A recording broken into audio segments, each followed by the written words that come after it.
Welcome to the Hustle and Flowchart Podcast with your hosts, Matt Wolf and Joe Fear.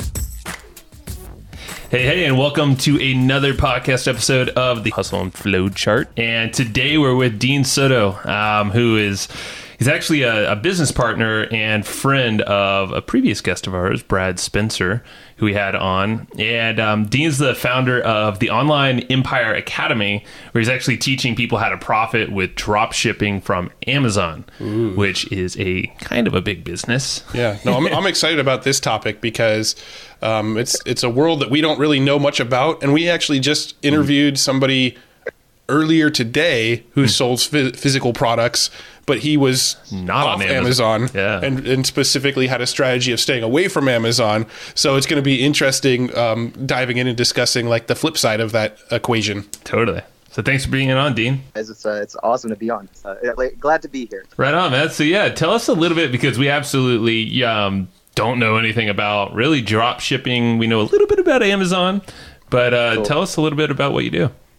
Well, it's funny. So I'll kind of do a short story to get to where I am now. Cool. And actually, a big part of even teaching dropshipping was because of Brad, who you had on a previous podcast, Brad Spencer, who's one of my business partners. He is absolutely amazing. So if anyone hasn't heard that podcast, it's really awesome. Yeah.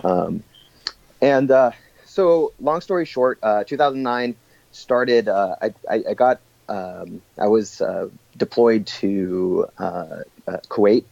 I was in the Army Reserves, and 2008 to 2009 I was deployed, and I got back, and I was just like, man, I don't like, even though I had a great job, and even though obviously I was getting paid to be in the military, I'm like, I really want to be independent, and I really want to be able to kind of do things my own way and be with my family. And so I'm like, I'll start a business. That's going to be awesome. And it'll be easy. And, do you see all these gurus out there saying, oh yeah, just start a business and start earning some profit. Everything's going to be awesome. Found out it was really hard. And, and I spent hours. I started off doing IT work, and just probably spent with my full-time job and that 60 to 80 hours a week trying to get my business off the ground.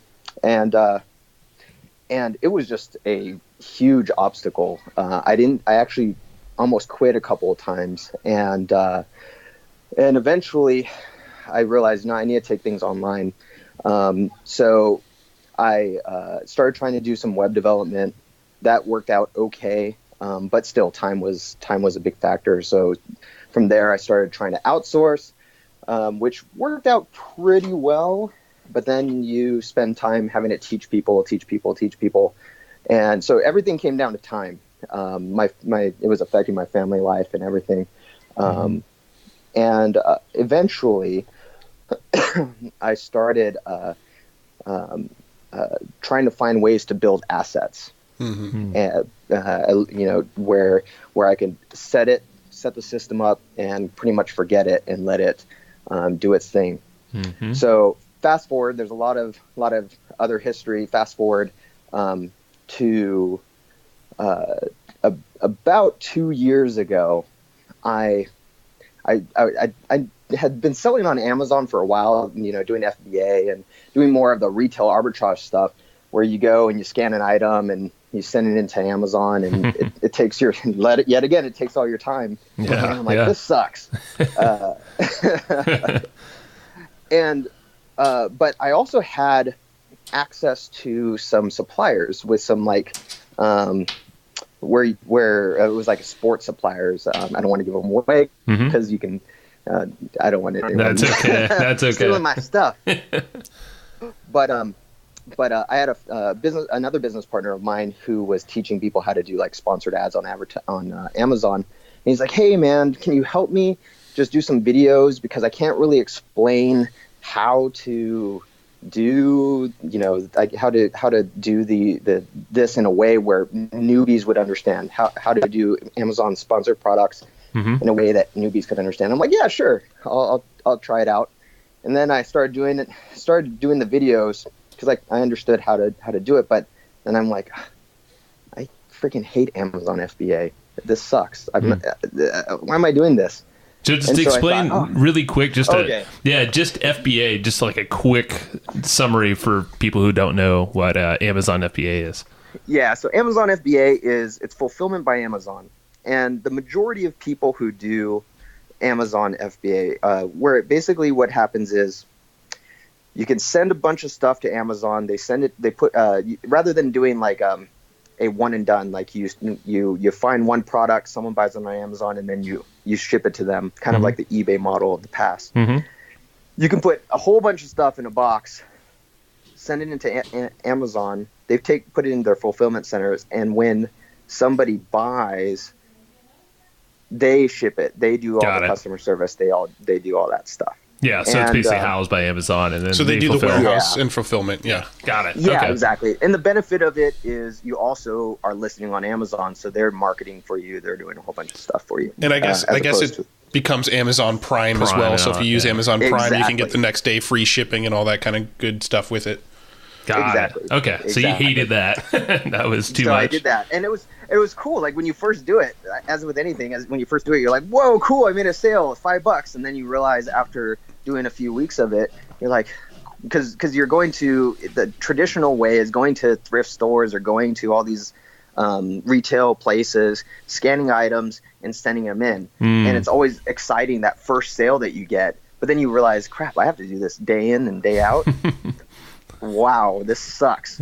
At least for me. Some people love it, but for me, I'm like, I really don't want to be doing that. So in order to teach this how to do the sponsored products, I would have to go and do more of the Amazon. And for anyone who doesn't know Amazon sponsored products, basically when you go to Amazon, it's their advertising platform. Where you're advertising one of your products on, say, someone else's listing or on the organic searches.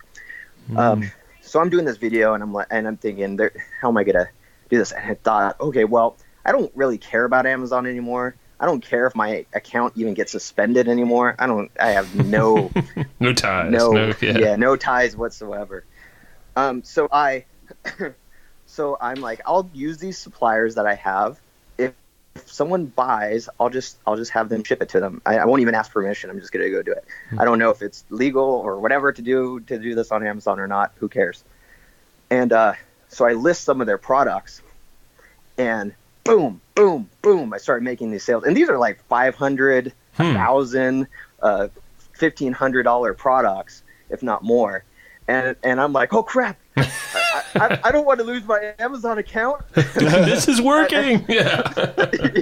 Nice. Exactly. So it went from not caring at all to crap. Like now I care. Now that I'm actually making money, and I know I don't have to do anything. And so I make all those sales, and then there were a few hiccups and everything like that, but I ended up profiting pretty well. Maybe off of a $500 item, I was doing like $150. Oh, that's sweet. Net profit on it. Yeah. Which was pretty cool. So just to clarify, you had a product that you listed on Amazon, and then you used Amazon's internal advertising platform to promote to that Amazon listing. Correct. So I did that. So it proved that it worked well with the course that I was doing, or at least the video that I was making. And what I really found out was, although that worked, I was making sales without it as well. Okay. Just by listing the actual products. Yeah. Just by listing the products. And and so I was like, that's a aha moment. So then I was like, okay, well, let me see if Amazon actually allows this, which is always a good thing. And so I went to their drop shipping policy, and it's a very simple policy. It says you have to be the seller of record, which means that you have to be essentially a supplier or a dealer, an authorized dealer. You have to all the paperwork has to have your shop name on it, so packing slips, things like that. And my supplier was like, "Oh yeah, not a big deal." Cool. So it's almost like white labeling their product, but yeah. Exactly. Okay. Like even if it has their name on it, as long as it has your store name too, you're all good. Nice. Okay. Because I mean, don't people get And in then, trouble for like going to like Oh, yeah. AliExpress or something and then setting up those same products on Amazon and this drop shipping straight from AliExpress? Yeah, they Amazon hates that, or or if people they'll list something and they'll buy it from Walmart and ship it that way. Oh God, yeah. Yeah. Yeah. Dirty. Amazon put the kibosh on that. Yeah. Okay. But yeah, so as long as you are essentially doing what like a normal, like if you were to buy wholesale and resell, as long as you're doing essentially that, but with drop shipping, you're all good. And Nice. so yeah, I started, and then eventually I had a situation with one of my business partners, and I essentially I'm like, oh, crap, like I need to, and it totally unrelated thing, but I'm like, I really want to be able to make my monthly nut this month, and I'd already been working with Brad, and he's like, dude, you're going to just create a course on teaching people how to do this. And I'm like, I don't want to. And he's like, well, you're going to. You're this is how going you'll do to. it. And we ended up doing it, and it's been one of our more popular courses on the Academy, which has been pretty awesome. That's awesome. Well, I guess we've been extracting a lot of questions out of this since you've been explaining. But how do you go about actually finding a supplier willing to work with you? Yeah, it's a great question. So that was that is really the crux of drop shipping on Amazon in general, or drop shipping in general. Easiest way to do it is, from what I've found, is you can actually find suppliers probably and contact maybe 10, 20 of them in like 15 minutes. And the easiest way to do that is going to Amazon, typing in a niche, whatever it is, and like whatever's around you right now. Like I'm looking at what I have. I'm looking at a degree picture frame, like a picture frame to hold a degree or a diploma in. Oh, okay. Yeah.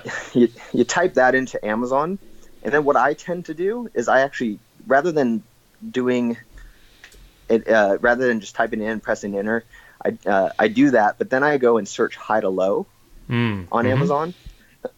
And what it does with that is it starts giving you completely irrelevant stuff, which to me is actually a good thing. Because it's irrelevant things that I would have never thought of. So it might be something like, sometimes something will come up like, hot dog wiener injector, like cheese injectors or something like that. And you're like, what the heck is that? Like, and so then when you find some crazy stuff like that, and note that injector might cost like $500 or $1,000, you're not paying for it up front, so who cares? Like, right. You then go to Google, and then you can actually type in hot dog wiener injectors, and then do in quotes do become a dealer. And so it'll only show you pages that have become a dealer on that page, on the results. And so then you just go into those pages, click the become a dealer link or whatever, and contact the dealers and say contact the suppliers and say that you'd like to become a dealer. Wow. No, that's some pretty ninja trickery right there. Yeah, that is.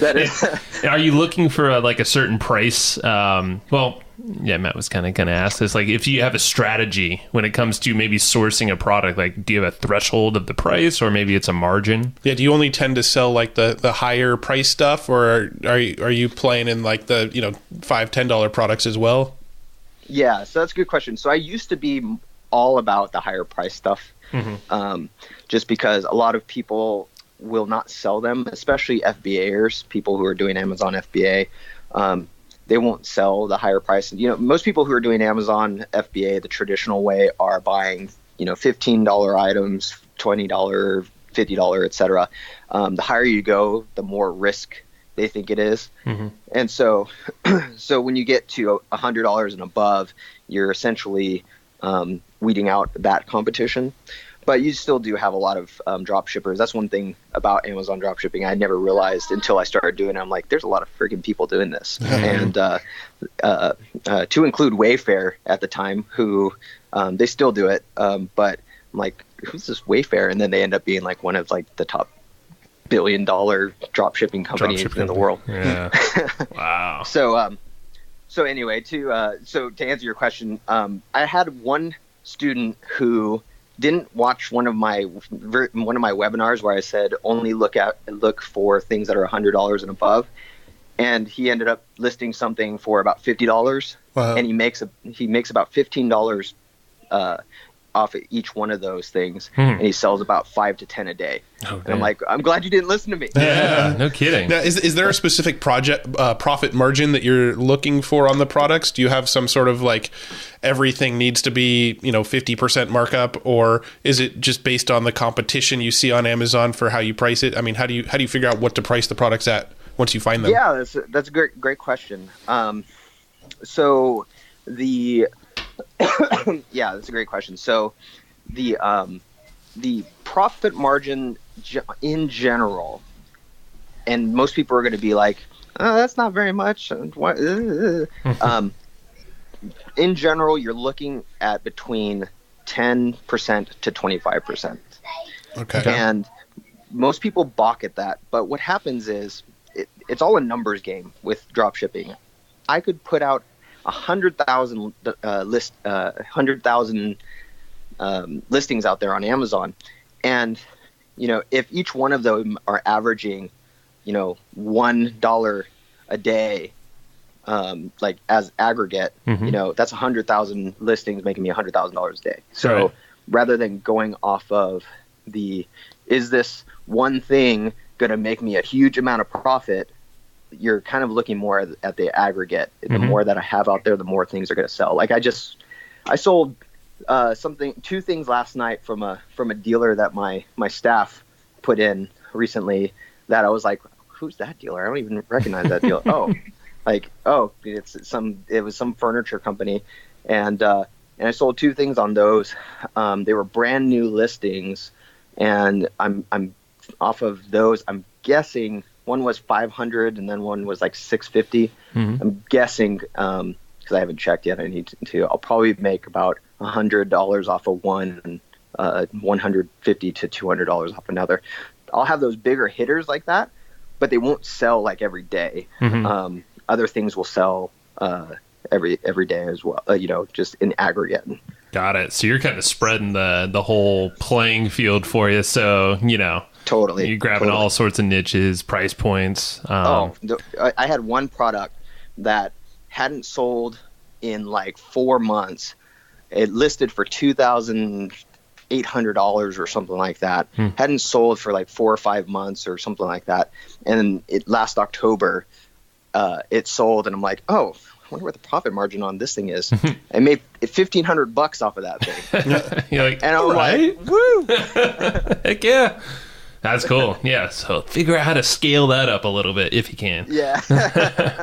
So yeah, it all depends. What was I going to say? Oh, you were going to ask. I blanked out on something, but I'm going to go back. I've heard from, because we had some clients in the past that have sold products on Amazon. It just came back to me. Yeah. But either way, the advertising inside of Amazon, I heard, is kind of underutilized a little bit.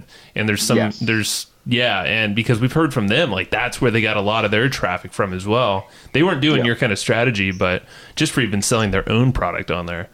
Yeah, totally. That's the other thing, is that Amazon sponsored products just in general is really, really underutilized.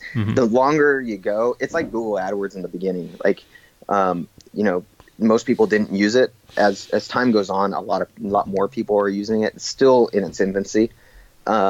So it works out really well. It works out even cooler with drop shipping, because you can do some things with drop shipping that you normally wouldn't be able to do otherwise. So actually, one of your readers, Tara,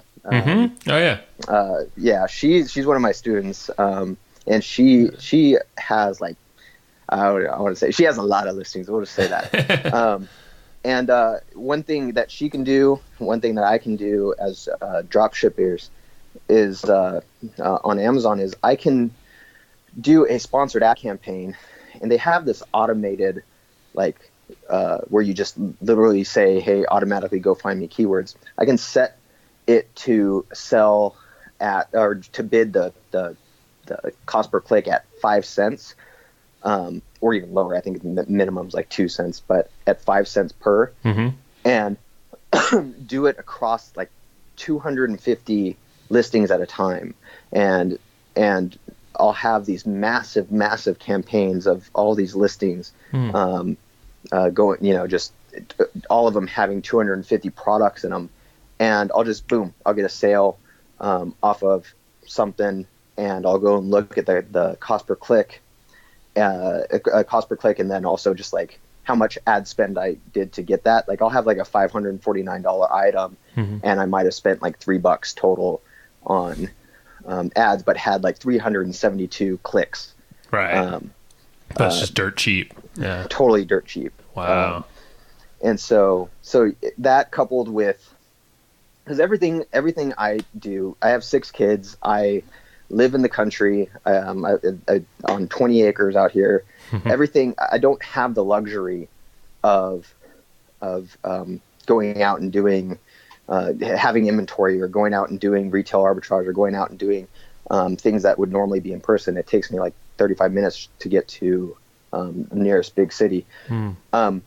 Everything I do, I want to basically set and forget. And so Amazon, a lot of people don't like Amazon dropshipping because it's not as sexy as, building a Shopify store. But I have my guys list products all day long.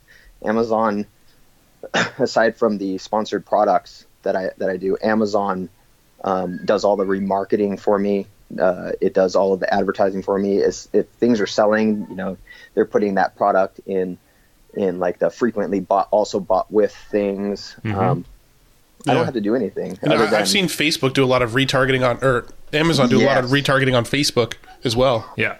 Yeah. Starting to do that. Yep. And like, you go to one of my listings and you just land on it, and then you're going to get it in Facebook, like you said, or in Google ad roll somewhere, It's pretty awesome. Yeah. It definitely is a numbers game. Most people don't have the asset mindset. Right. They want kind of like I want to do it myself types thing, and that's why I think a lot of people steer away from it. But if you can put out a bunch of listings, statistically, you're going to start making more and more money as those are going out. Well, it's kind of like people using Facebook as an advertising platform, or Google. You're leveraging Amazon because it's the biggest online retailer out there. So inherently, there's like freaking so much traffic, you can't even put a number on it. Well, Amazon's a good search engine. Yeah, everybody who's searching on Amazon is a buyer intent searcher. Exactly. And to pay 5 cents per click for buyer intent traffic. Yeah. Where, when you advertise on Google, it's usually like information intent traffic. Most people are searching out information. When you advertise on Facebook, it's like interruption traffic. You're interrupting their scrolling of the feed and trying to grab their attention. Where Amazon, anybody who searches on Amazon is somebody looking to buy something. Exactly.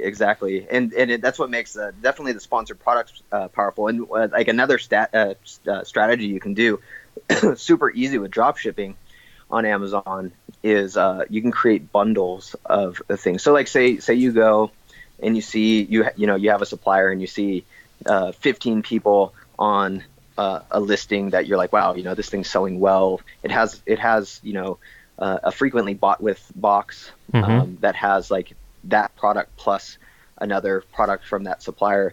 I can just go take the pictures of those two listings, put them together, put them together on a white background, go create another listing with those two things, and just say, hey, utilize the sponsored product search. Like maybe it's like the keyword that you're going after that that there's traffic. It might be something like hot dog wiener injectors with cheese blocks or something like that. don't go after that. I don't know if that's real or not, but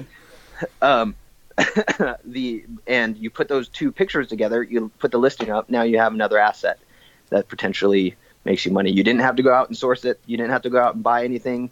It's there, and you run ads to it, see if it works. If it doesn't, oh well. If it does, great, you just made money. Yeah. Now, do you have any sort of like criteria for what products you'll list? I mean, is there, obviously we know you're looking for $100 plus for most of your products, but are there any other criteria that you're looking for on the products that you're going to list? Because it seems like, I mean, there's infinite possibilities of products you could take and put on Amazon. So how do you narrow down, oh, this one looks like a good one, I'm going to try to list this and see if anything comes of it?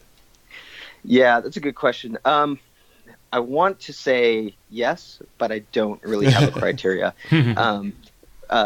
Basically, with drop shipping, and I might be totally inefficient, but I also have my guys in the Philippines doing a lot of this too. So like I'm not they're finding suppliers for me. They're putting up listings. They're doing all that other stuff, which is another cool thing about this.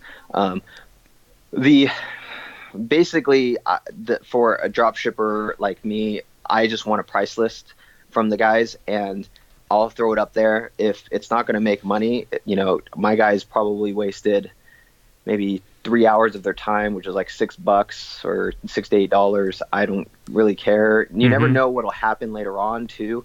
Like no matter what asset that you have up there, a normal Amazon FBA who had to buy something up front, they have to go and look, what is the sales rank? What are the keywords on this thing or whatever. For me, it's, even if there's no sales rank, like that $2,000 thing that I sold, that had no sales rank whatsoever. And I don't know if it had ever been bought. It looked like it had never been bought before. I don't know. Had I gone and said, hey, this has no sales rank whatsoever, I'm not going to do it, I would have missed out on $1,500. Right. And so my guys are just constantly listing. They have a whole system of finding vendors, essentially what I teach in the course, finding vendors, listing products, creating bundles, doing brand new listings, doing all that other stuff. And for me, if it's a difference between them spending 5 hours and potentially having one product out of the hundreds that they've list actually make sales, that 5 hours of them listing, translates to, at most like $20. You're in profit then. Yeah, for the most part. And, Totally. and I think that's the big difference that kind of clicked with me, at least, is that you literally are not worried about where you're ranked, how much stuff is on. I mean, you don't have to worry about supply other than your suppliers having their own, but Correct. You don't have any upfront costs other than ads and maybe some stuff that Amazon charges you. But literally your job is put more assets, be more places to more people, and just have something for sale and then just drive some traffic there. Yeah, exactly. I dig it.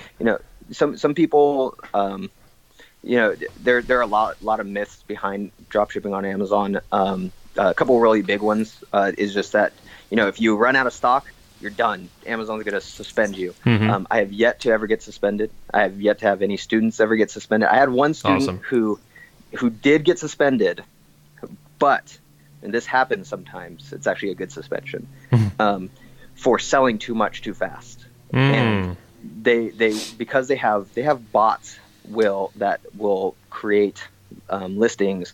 They'll make sales. They'll say that they shipped. Amazon will send them money, and the person won't get their product. And so Amazon, when they see a certain velocity happen, they go, hey, it's just an algorithm that says, hey, we're stopping you. Send us all your information. And we'll unlock you at some point in time. I actually had that happen when I first started too. Got it. You're too good at what you're doing. It's kind of like PayPal does that crap to you too. Yeah, exactly. It's like, dude, we're in the middle of that with PayPal right now. Yeah, we're literally dealing with that. Like, stop holding my money. Like, everybody's delivered everything they've purchased. But still worse. Whatever. It could be worse, I guess. I want to, real quickly, before we wrap this up, I actually want to kind of look at the high level overview of if somebody wanted to sort of go down this route, what are some of the quick, like, step-by-steps? Like, where would they go on Amazon if they wanted to become a seller, to sign up to be a seller? if they find a product that they want to drop ship, what would be their next step be inside of Amazon to list that product? Could you just give us some like real kind of high level overview step by steps? I mean, I don't want to like cannibalize your course or anything, but just some quick overviews of what the process looks like. No problem. If you could just charge for this podcast episode, that'd be awesome. Dude, seriously. It's pretty amazing. No, definitely we'll be pushing into your course for sure. No, I'm totally joking. So, first things first is to go to AmazonServices.com. Amazon Service, not Amazon Web Services, AmazonServices.com. And you can set up an account there. Even though you're not doing FBA, make sure so you'll go through the setup process there. Make sure that you do the FBA, because you never know. Like, I don't know if it's still this way. I haven't done it in a while. But if you say that you're not going to do FBA, they actually won't give you an FBA account. But if you say that you do, they will give you that and the normal merchant fulfilled account, which you need for drop shipping. It's really weird. I don't know why they do that, but make sure that you do that. And then there's two types of accounts. There's an individual account where you're not paying a monthly fee to Amazon, but you can only list 25 products, and I don't think you can do sponsored products with it. And then you have a pro account, which is like 30 days free, and I want to say it's $40 a month. I don't even keep track, but I'm pretty sure it's $40. Yeah, I think it is. That's what it says on the site. And so you need a bank account for it. You don't have to worry about your store name. A lot of people are like, oh, what should my store name be? Just name it, like, as long as it's not copyrighted or anything like that, like name it like Sassafras or whatever. Who cares? Like, that's another thing is like you're probably going to be selling everything under the sun as a drop shipper. Just name it whatever. Yep. Gotta get it. Yeah. And then, so once you have the bank account, all that other stuff set up, it's pretty much you can start listing as if you have suppliers. But that's generally it. If you don't necessarily need an EIN number. If you have that, if you're like an LLC or something like that, great. There are people who drop ship that don't have it, but you will need. You don't need it up. Okay, I'll say it this way: you don't. I'm not an attorney or a CPA or anything like that, but I know some people who may have been on your podcast now or at some point in time. Not have it. I love it. Not have a sales tax license or like sales tax certificate or anything like that when he started. Got it. Okay. I think that's most of us when we're in business, just starting out anyway. Yeah.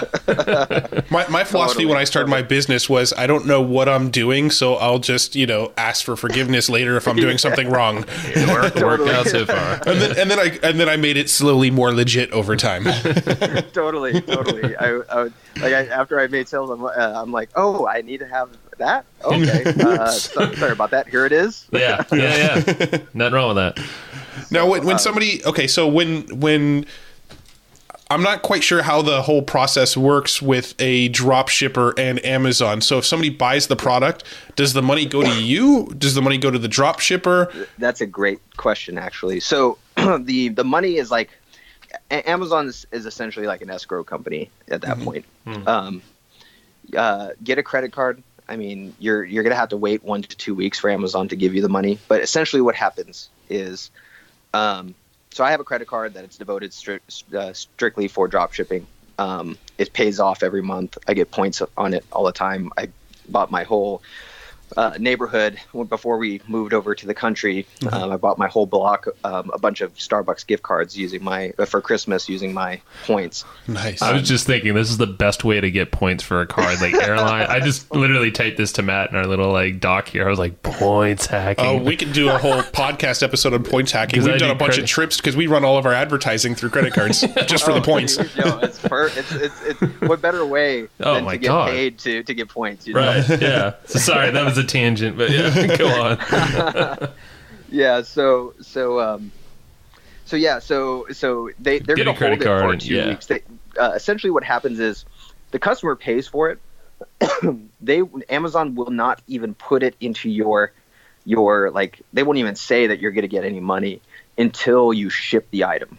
And so you're looking at from the time Amazon gets the sale, from the time you're shipping is anywhere between 1 to 4 days or whenever you end up shipping it. Once it's shipped, Amazon will say, okay, cool, it's shipped, here's your money in your account, and it'll be given to you when it's time for disbursement, which is usually 2 weeks. Okay. And so at 2 weeks they'll send you the money. So there is float time. You're going to definitely need like a credit card unless you want to get hit cash flow wise. So essentially somebody orders the product, you have to go to your drop shipper, place the order with them, pay them, Right. then Correct. it ships out, and then you receive your money from Amazon maybe a couple weeks later. yeah. Correct. And you bank all the Exactly. airline points you want. Now, is that a manual process? When somebody Exactly. when somebody orders something on Amazon, is it a manual process? Do you have to go to your drop shipper and say, this order just came through, can you ship it out? Or is there some sort of automation that happens in the back end when an order gets placed? I'm lazy, so obviously there's automation. And so Matt's our systems guy, obviously. I always tell people start manually first, just so they feel the pain of it, and they can. Yeah. And but basically, someone who's starting off, it really is easy. It's just if you were to do it every day, it'd get pretty tedious. But the order comes in, Amazon, Amazon will give you like a packing slip, and you take that packing slip, attach it to an email to your supplier, and then just say, hey, you'll email your supplier, say, hey, send 1 unit of whatever their SKU is, their unique identifier for their product, to this address, and go ahead and charge my credit card or whatever. Usually suppliers will have like a credit authorization form where you your credit card number, and they'll hold it and charge it anytime you want. Yeah. And so then they say, okay, sounds good. And then they ship that, let you know when it ships out. And then you go back into Amazon, you take the tracking number from whatever they shipped, FedEx, UPS, or whatever, you put it into Amazon, and then you confirm that it's shipped. And that's generally it. It's not super difficult. There are software out there that like Spark Shipping. There's also Ecom Dash that you can use. So different people like the different ones, but essentially when you get an order from Amazon, those pieces of software will do the emails for you. They'll say, hey, ship this out. Some are more complicated than others. Like Spark Shipping, you can even do like EDI, which is huge drop shippers use EDI. It's electronic data interface or something like that. I have one supplier that uses that. You can use EDI, FTP, API, XML stuff. Oh yeah, I see it here. Yeah, CSVs. Yeah. So it all depends on what you want to do, but there are ways to automate. Like right now, especially if you're outsourcing in any way, shape or form. It's for me, it's 100%. Like I rarely ever touch my drop shipping business right now. That's smart. Got it. Yeah. Do you now, if you have any big winners or anything like that, do you ever take them off of Amazon? Do you do any selling off of Amazon? Me personally, no, because like I said, I'm lazy. Like I go Amazon's working. Like, so the way that I see it is this. Like I have my hands in a whole bunch of stuff. So Online Empire Academy teaches a whole bunch of different things, to include outsourcing systems, all this other stuff. Like for me, Amazon is a means to an end. I always assume that I'm going to get suspended off of Amazon at some point in time. Everyone does. That's true. Yeah. And so it's a means for cash flow. And so for me, I'm like, I'm taking that, and I personally go and I use that cash flow that comes from that to do things like I put it into cash flow real estate. I put it into other investments that give me tax advantages and stuff. So that way, I'm just transferring that cash, that cash on hand to other assets. Everything wealth, I do is based off of assets. Yeah. Unfortunately, this topic is so interesting to us that we could probably talk about it for another 2 hours. I know, but you're trapped away from your family and they're probably wondering, what is dad doing in there?